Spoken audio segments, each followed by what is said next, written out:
Et on se retrouve donc pour cette revue de presse de l'économie.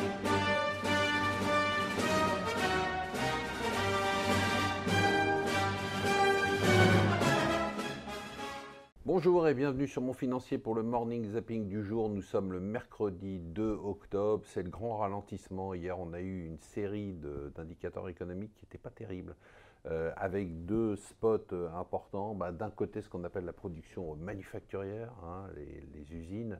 Là aux États-Unis on est au plus bas depuis 2009 quand même, 2009 c'est la crise. Et en Europe, on est au plus bas depuis 2012, c'est le premier élément. Deuxième élément, c'est le commerce mondial. La croissance par l'OMC pour 2019 du commerce mondial a été révisée de plus de la moitié, ça pourrait être encore pire. Alors, on se connaît, donc maintenant on sait de quoi on parle. On parle effectivement de l'impact de la guerre commerciale entre les États-Unis et la Chine. Donc ça, c'est l'aspect, on va dire, conjoncturel. Et puis, bien évidemment, on ne va pas revenir là-dessus. Il y a l'aspect structurel. Alors, ce qui est frappant, c'est la déconnexion. C'est-à-dire que il y a deux chiffres qui m'ont étonné et frappé. Mais bon, c'est d'un côté cette production manufacturière qui est au plus bas depuis 2009, et puis de l'autre côté, la performance des indices boursiers qui est quasiment au niveau de 2009, notamment aux États-Unis et en Europe, l'année du grand rebond des indices boursiers après la chute. On a vraiment cette déconnexion, c'est-à-dire que d'un côté, les marchés, eux, continuent sur leur lancée. On est quasiment à 20% sur Paris, même si ça a baissé hier sur les chiffres.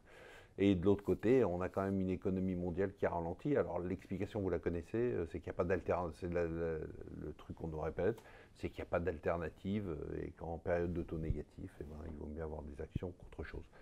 On verra, l'avenir nous dira qui a raison. WeWork, je trouve ça génial. Je sais que je vous en parle beaucoup, mais je trouve ça incroyable parce qu'il y a tout dans WeWork. Il y a les excès de la bulle du private equity, il y a la réalité de la bourse, il y a la micro et le macro.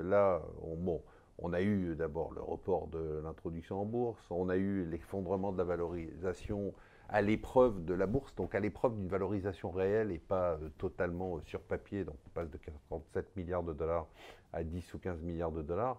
Et puis maintenant, ce qui m'intéresse, c'est l'impact que ça a d'un point de vue macro, parce qu'en fait, WeWork, c'est macro. WeWork, ça a un tel impact sur l'immobilier que ça a un impact globalement sur l'économie mondiale. Donc là, WeWork, maintenant, est en difficulté pour trouver du financement, parce que bien évidemment, cette mauvaise publicité liée à la baisse de valorisation a inquiété et les banques et les détenteurs d'obligations. Du coup, ils ont du mal à signer des nouveaux leases, des nouvelles locations. Et or, on s'aperçoit quand même, et c'est ça qui est passionnant, que WeWork et le coworking ont fait flamber les prix de l'immobilier commercial dans les plus grandes villes. Donc c'est intéressant de voir que partie d'une société, à une société emblématique, on arrive à un phénomène qui peut être un phénomène économique mondial. On l'attendait, ce rapport, pour savoir si l'ex-président des riches, devenu président des Gilets jaunes, allait nous recoller l'ISF.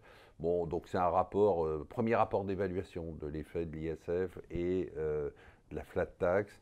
Il ne se mouille pas trop, il dit qu'il est trop tôt pour tirer des conclusions, mais le nombre des exilés fiscaux a baissé et l'ensemble, le montant des dividendes a augmenté. Oui, c'est logique, le montant des dividendes a augmenté puisqu'on a baissé la taxation à 30%. Le vainqueur du jour, pour moi, c'est l'Iran. C'est assez intéressant ce qui se passe au Moyen-Orient.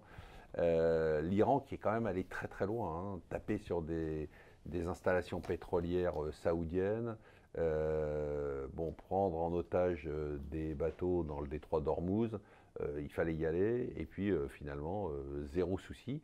On se retrouve avec les États-Unis qui se sont couchés complètement, qui disent finalement, Trump gueule, mais il fait rien.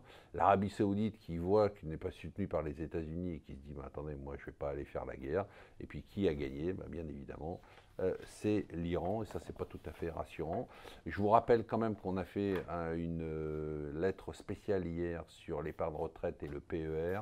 Donc on a plein d'animations, on a plein de renseignements et on a surtout un produit qui est le premier PER sans frais d'entrée. Je vous conseille quand même de vous y intéresser. Moi je vais en prendre en tout cas. Voilà, moi je vous souhaite une excellente journée.